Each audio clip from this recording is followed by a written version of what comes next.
Assalamualaikum warahmatullahi wabarakatuh. Shalom, Om Swastiastu, Namo Buddhaya, dan salam kebajikan.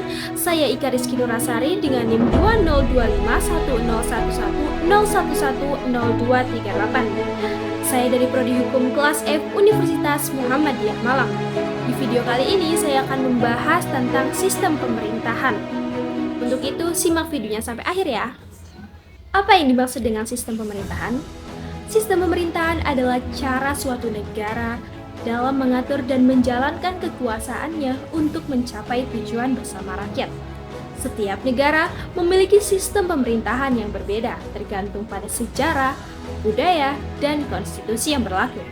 Dengan memahami sistem pemerintahan, kita dapat mengetahui bagaimana kekuasaan dijalankan, siapa yang memimpin, dan bagaimana kebijakan dibuat demi kesejahteraan masyarakat.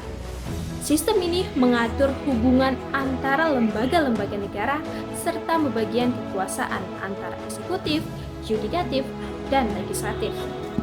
Tujuan sistem pemerintahan adalah menjamin pembagian kekuasaan secara adil, menjaga stabilitas politik dan keamanan, menjamin hak dan kewajiban warga negara, serta mewujudkan kesejahteraan rakyat.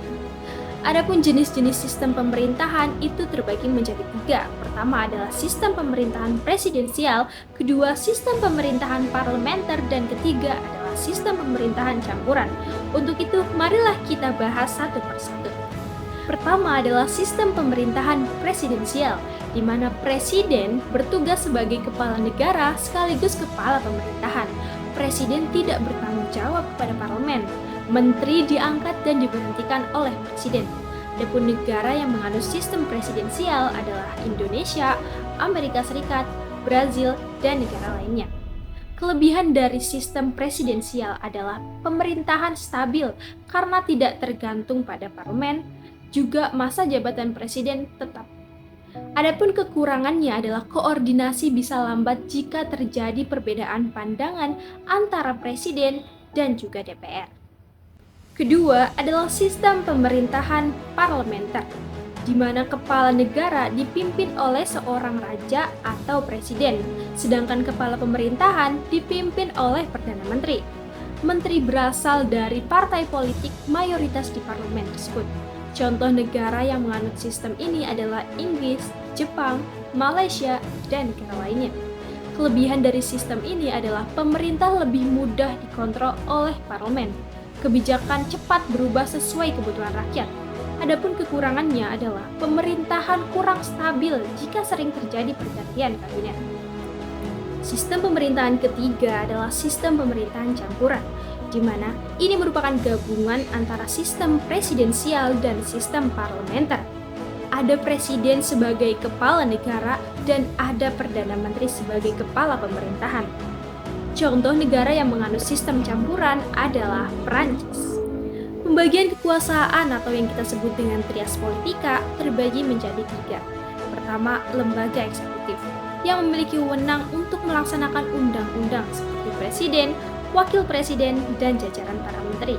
Kedua adalah lembaga legislatif yang memiliki wewenang untuk membuat undang-undang seperti MPR, DPR, dan DPD. Ketiga adalah lembaga yudikatif yang memiliki wewenang untuk menegakkan hukum, seperti Mahkamah Agung, Mahkamah Konstitusi, dan Komisi Yudisial. Dengan memahami sistem pemerintahan dan pembagian kekuasaan, kita dapat melihat bagaimana sebuah negara diatur dan dijalankan.